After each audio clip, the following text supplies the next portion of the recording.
இயேசு கிறிஸ்துவில் பிரியமுள்ள சகோதர சகோதரிகளே, அன்னையுடைய அன்பு பிள்ளைகளே, இயேசுவின் இனிய நாமத்தில் உங்கள் அனைவருக்கும் இனிய காலை வணக்கம்.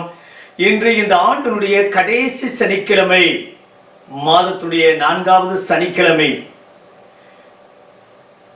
தாயின்றி வெற்றி இல்லை, தாயிருக்க தோல்வி இல்லை என்ற தாரக மந்திரத்தோடு இந்த ஆண்டினுடைய கடைசி சனிக்கிழமை நம் ஆனவளை ஆரோக்கிய அன்னையுடைய பாதத்தில சமர்ப்பிப்போம், ஒப்புக் கொடுப்போம்.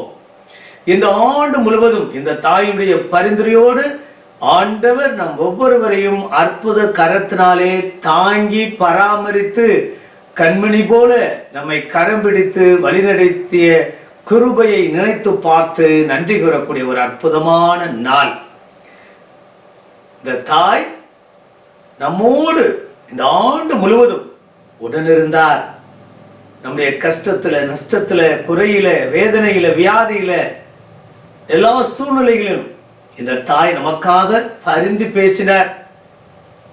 பிரியமான சகோதர சகோதரிகளே, இன்றைய நாள் இனிய நாளாக, ஆஸ்வதிக்கப்பட்ட நாளாக அமையட்டும். நீங்க எல்லாரும் நல்லா இருக்கணும், ஆசீர்வாதமா இருக்க என்னோடு இணைந்து ஜெபிக்க உங்களை அன்போடு வேண்டுகிறேன். ஆனமலை ஆரோக்கிய ஆலயத்தில் நடக்கக்கூடிய நிகழ்வுகள் இன்று காலை சரியாக 10:30 மணிக்கு அன்னைக்கு பிடித்த ஜெபமாலையும், 11 மணிக்கு இந்த ஆண்டில் இறைவன் செய்த எல்லா நன்மைகளையும் நினைத்து பார்த்து நன்றியும் தோத்திரப்பலியும் நற்கனை ஆசீர்வாதமும் நடைபெறும்.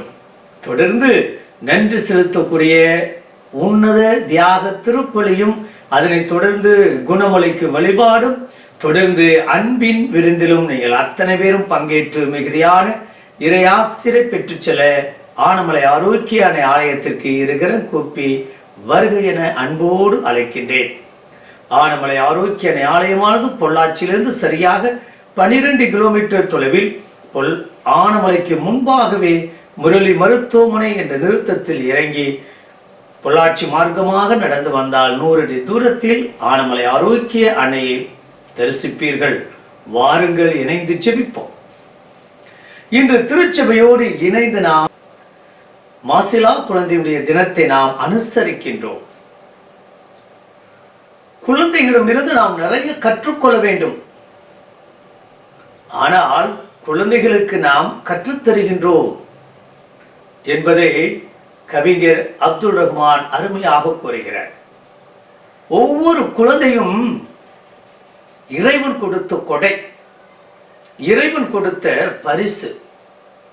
அந்த பரிசை பொக்கிஷமாக இந்த குழந்தை பருவத்தில் அவர்களுக்கு கொடுக்க வேண்டியதை நிறைவாக எந்த ஒரு குறையுமின்றி அவர்களை பாதுகாப்பதும் பராமரிப்பதும் அவர்களை வழிநடத்துவதும், அவர்களை ஒருபோதும் நாம் தவறான வழியில் வழிநடத்தக்கூடாது. ஆண்டவர் அருமையாக சொல்லியிருக்கின்றார். இந்த சின்ன சிறியோருக்கு ஏதாவது கெடுதல் நினைக்கக்கூடிய நபர் மற்றும் பாவம் செய்பவனோட பாவம் செய்ய தூண்டுவனுடைய கழுத்தில் எந்திரக்களை கட்டி நடுக்கல்லில் தள்ள வேண்டும். நீங்கள் அத்தனை பேர் இறைவனுடைய குழந்தைகள். ஒவ்வொருவருக்கும் ஒரு வானதூதர் இருக்கின்றார். குழந்தைகளிடம் வரவிடுங்கள், நான் அவர்களை ஆசீர்வதிக்க வேண்டும், தடுக்காதீர்கள் என்று குழந்தைகளுக்கு முக்கியத்துவம் கொடுக்கின்றார் நம் தேவன் இயேசு கிறிஸ்து. பிரியமான சகோதர சகோதரிகளே, இன்று பெத்லகேமில் பிறந்த அந்த பாலன் இயேசுவை ஏரோதும் காண விரும்புகிறார். அவருடைய நோக்கம் வேறாக இருந்தது.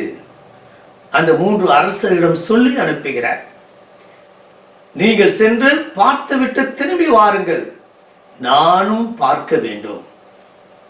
ஆனால் கனவில் இந்த 3 அரசர்களுக்கு வானதூதர் தோன்றி அவர்கள் வழிமாறி சென்று விட்டார்கள். இதை அறிந்த ஏரோது அந்த குறுநில மன்னர் கோபம் கொண்டு, எரிச்சல் கொண்டு, இன்றைய நாளில் எத்தனையோ சின்ன சிறு குழந்தைகளை, அதுவும் ஆண் குழந்தைகளை ஏரோது கொன்று அளிக்கின்றார். பச்சிளம் குழந்தைகள், மாசிலா குழந்தைகள் இந்த உலகத்தை இன்னும் பார்க்கவில்லை. இந்த உலகம் என்றால் என்ன என்று அறியவில்லை. விளையாடிக் கொண்டிருந்தவர்கள், அங்குமிங்குமாக சந்தோஷமும் மகிழ்ச்சியும் இன்பமும் நிறைவும் உள்ளவராக இருந்த குழந்தைகள் திடீரென்று அத்தனை ஆண் குழந்தைகளும் 2 வயதுக்குட்பட்ட குழந்தைகளை ஏரோது வெட்டி சாய்க்கின்றார். கொடூரமான கொலை. நம் ஆண்டவர் இயேசு கிறிஸ்து பிறந்த உடனே மாசிலா குழந்தைகள் தான் நம் ஆண்டவர் இயேசு கிறிஸ்துவுக்கு முதல் மறைசாட்சிகள். பெற்றோர்களுக்கு ஒன்றும் புரியவில்லை. ஏன் இந்த அரசன் கோபம் கொள்கிறான்? யார் பிறந்திருக்கின்றார்? ஏன் இவன் நம்முடைய குழந்தையை கொள்ள வேண்டும்? அவர் பிறந்தால் அவரை கொள்ள வேண்டியதானே? எனக்கு ஏன் இந்த பிரச்சனை? ஏன் குழந்தையை நாம் பெற்றெடுத்து பாலூட்டி சீராட்டி வளர்த்த குழந்தையை கொல்வதற்கு எடுப்பதற்கு இந்த அரசன் யார்? இறைவன் பிறந்தால் அதற்காக என்னுடைய குழந்தை கொல்லப்பட வேண்டுமா? அப்படிப்பட்ட இறைவன் இந்த உலகத்தில் பிறக்கத்தான் வேண்டுமா? அவர் பிறந்தால் அதற்காக நான் பாதிக்கப்பட வேண்டுமா?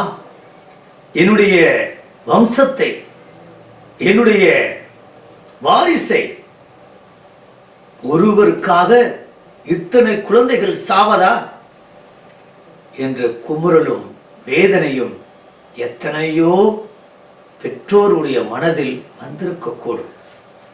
பிரியமான சகோதர சகோதரிகளே, எப்படி இருப்பினும் ஒருவருக்காக இத்தனை குழந்தைகள் இறப்பதா?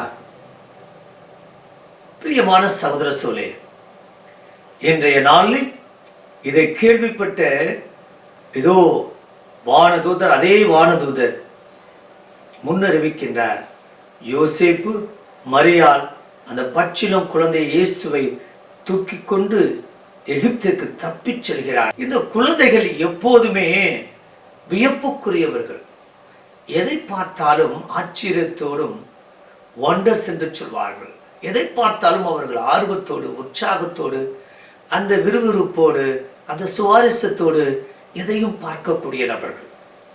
இந்த உலகத்தை எப்போதுமே ரசிக்க கற்றுக்கொள்ள வேண்டும். சிறு குழந்தைகளிடம் இருந்து நாம் கற்றுக்கொள்வது முதலில் ரசிக்க தெரியணும். எல்லாத்தையும் ஆச்சரியத்தோடு பார்க்க வேண்டும். எது நடந்தாலும் ஆச்சரியத்தோடு பார்க்க வேண்டும். இரண்டாவதாக, அவர்கள் எப்போதுமே மகிழ்ச்சியும் சந்தோஷத்தோடு இருக்கக்கூடிய நபர்கள். பருவத்தில் இந்த குழந்தை பருவம் ஒரு அற்புதமான பருவம். கள்ளங்கபடமற்ற, சூதுவாதை இல்லாத ஒரு யதார்த்தமான வாழ்க்கை என்றால் இந்த குழந்தை பருவம் மட்டும்தான். பிரியமான சகோதர சகோதரிகளே, மகிழ்ச்சியும் இன்பமும் ஆனந்தமும் உள்ள ஒரே பருவம் இந்த குழந்தை பருவம். அப்ப இந்த குழந்தை பருவத்தை தாண்டிய பிறகு நம்ம அந்த நிலைக்கு செல்ல முடியவில்லை. ஏனென்றால் அத்தனையும் இயல்பாகவே மாறிவிடுகின்றது. நம்முடைய வாழ்க்கை பெரிய கேள்விக்குறியாகும். எதையும் நாம் பொருட்படுத்தாமல், எதையும் நாம் ரசிக்காமல், எதையும் நாம் வியப்புக்குரியதாக பார்க்காமல் அப்படியே சென்று கொண்டிருக்கின்றோம். அன்று இயேசு ஆண்டவர் பிறந்ததால் ஏரோது அத்தனை குழந்தைகளையும் கொன்றான். இன்று எத்தனையோ குழந்தைகள் சிசுவிலேயே கொல்லப்படுகிறார்கள். மாசிலா குழந்தைகளை கருக்கலைப்பு வழியாக, அபாசன் வழியாக, அல்லது கிளியர் பண்றோம் என்கிற விதத்துல, அல்லது ஏதோ ஒரு ஊனமுற்ற குழந்தை என்ற அடிப்படையில இன்றைக்கு குழந்தைகள் இல்லாத பெற்றோர்கள் ஏங்கி தவிக்கின்றார்கள். எனக்கு ஒரு புழுவு பூச்சி பிறக்காதா, ஒரு நொண்டினோடும் கூட எனக்கு பிறக்காதா என்று எத்தனை மருத்துவமனைகள், எத்தனை வைத்தியம் பார்த்து, எத்தனை மருத்துவமனைக்கு ஏறி இறங்கி அருவருப்பான சோதனைகளெல்லாம் மேற்கொண்ட பிறகும் கூட இன்றும் குழந்தை இல்லையே என்று ஏங்கி தவிக்கக்கூடிய இந்த ஒரு காலகட்டத்தில் எத்தனையோ குழந்தைகள் சிசுவிலும் மற்றும் பிறந்த பிறகும் அல்லது எங்கோ தூக்கி போட்டு செல்லக்கூடிய, அதுவும் சிறப்பான விதத்தில் பெண் சிசு என்றால் இன்றும் கூட இந்த மனித சமூகம் அல்லது பெற்றெடுத்த பிறகு ஈவு இறக்கமின்றி எத்தனையோ தாய்மார்கள் குழந்தைகளை கொன்று விடுகிறார்கள் அல்லது கருவிலேயே அழித்து விடுகிறார்கள். இந்த மாசிலா குழந்தைகள் அன்று மட்டுமல்ல, இன்று நாம் செய்த குற்றத்திற்காக, நம்முடைய வழிதவறிய வாழ்க்கைக்காக அந்த குழந்தைகள் அடியோடு சாய்க்கப்படுகிறார்கள் என்றால் அது மிகையாகாது. இன்றைக்கு சர்வசாதாரணமாக ஏதோ ஒரு காரணத்தினால கிளியர் பண்ணிடுவோம், அல்லது இப்படி அப்படி என்று நமக்கு தெரியாதது ஒன்றுமில்லை. நான் சொல்லி விளக்க தேவையில்லை, நான் சொல்லி விளக்கம் கொடுக்க தேவையில்லை. பிரியமான சகோதர சூழலே, இவை அத்தனையும் பாவம் என்று நமக்கு தெரிந்தாலும், அதுவும் சிறப்பான விதத்தில் கத்தோலிக்க கிறிஸ்தவர்களுக்கு பாவம் என்ற உணர்வு இருந்தாலும் இன்றைக்கு சர்வசாதாரணமாக மாறிவிட்டது. இன்றைக்கு கருவிலேயே ஒரு குழந்தை ஆரோக்கியமாக இருக்கின்றதா அல்லது எப்படிப்பட்ட நிலையில் இருக்கின்றது? பிரியமான சகோதரி, என்று இன்னைக்கு அல்ட்ரா ஸ்கேன்லையும் எம்ஆர்ஐ ஸ்கேன்லையும் இன்னைக்கு ஸ்கேன் எடுத்து நாம் அறிந்து கொள்கிறோம். எனக்கு தெரிந்த அருமையான பெற்றோர்கள் குழந்தைக்கு பிளவு உதடு இருக்கின்றது என்று தெரிந்து கூட டாக்டர் எவ்வளவோ அட்வைஸ் பண்ணியும் அவர்கள் அந்த குழந்தையை பெற்றெடுத்து இன்றைக்கு ஆளாக்கி கொண்டிருக்கிறார்கள். எனக்கு தெரிந்த இன்னொரு குடும்பத்தில் முதல் குழந்தை மூல வளர்ச்சி அற்று இருக்கின்றது. அந்த குழந்தை பிறந்தாலும் ஒரு விசித்திரமாக இருக்கும், ஒரு வித்தியாசமான தோற்றத்தில் இருக்கும் என்று கூறியும் கூட முதல் பிள்ளை இறைவன் கொடுத்த பிள்ளை என்று அதையும் பெற்றெடுத்து இன்று ஆளாக்கி கொண்டிருக்கின்றார்கள். பிரியமான சகோதர சூழலை எல்லாம் அறிந்தும் கூட இன்றைக்கு இது இறைவன் கொடுத்த வரம், இறைவன் கொடுத்த பரிசு என்ற சூழ்நிலையில பிள்ளைகளை ஒதுக்காமல், வெறுக்காமல், அழிக்காமல், கலைக்காமல் என்ற நாளில் வாழக்கூடிய எத்தனையோ பெற்றோர்களும் நம் மத்தியில சாட்சிய வாழ்வு வாழ்ந்து கொண்டுதான் இருக்கிறார்கள். உண்மைதான், கஷ்டம், வேதனை, இப்படிப்பட்ட குழந்தைகள் இருந்து என்ன சாதிக்கப் போகிறார்கள் என்றெல்லாம் கூட கேள்விகள் கேட்கலாம். ஆனால் மனிதநேயத்தோடு வாழக்கூடிய பெற்றோர்களை நாம் பாராட்டாமல் எப்படி இருப்பது? அம்மா தாயே, ஆரோக்கிய தாயே, அன்று இரவிலே வானதூதருடைய சொற்படி அந்த பச்சிளம் குழந்தையை தூக்கி கொண்டு நீரும் யோசேப்பும் எகிப்து நாட்டிற்கு தப்பிச் சென்றீர்களே, எவ்வளவு வேதனை. ஆனால் இந்த ஒரு குழந்தைக்காக ஏரோது எத்தனையோ குழந்தைகளை கொன்று குவித்தார். மாசிலா குழந்தைகளே, எங்களுக்காக ஜெபியுங்கள். அவர்கள் இனிமேல் ஒருபோதும் இப்படிப்பட்ட செயலை செய்யாத அந்த கொடுங்கோல் மன்னன் ஏரோதை போல நாங்கள் வாழாமல், எல்லா குழந்தைகளும் எங்களுடைய குழந்தைகள், குழந்தைகளை ஒருபோதும் மிஸ்யூஸ் பண்ண மாட்டோம், அபியூஸ் பண்ண மாட்டோம். குழந்தைகளை குழந்தைகளாக நாங்கள் பாவிப்போம், மதிப்போம். அவர்களை பாலியல் தொந்தரவுக்கு ஆளாக்க மாட்டோம், அந்த பாலியல் உணர்வோடு பார்க்க மாட்டோம், தொடமாட்டோம். அப்படிப்பட்ட நல்ல மனதை எங்கள் ஒவ்வொருவருக்கும் கொடுத்து ஆசீர்வாதத்தால் நிரப்பி, குழந்தைகள் வான தூதர்கள், உன்னுடைய படைப்பின் சாயல்கள், நீரே இறங்கி வந்திருக்கின்றேன் என்ற அந்த உணர்வோடு ஒவ்வொரு குழந்தையும் நாங்கள் பாவித்து அன்பு செய்ய, கரிசனையோடு இருக்க, அவர்களை அரவணைக்க, அவர்களுக்கு வேண்டியதை நாங்கள் கொடுக்க, உதவி செய்ய கிருபை தருபடி எங்கள் ஆண்டவராகிய இயேசு கிறிஸ்துவின் நாமத்தில் ஜெபிக்கிறோம் நல்ல பிதாவே, ஆமென்.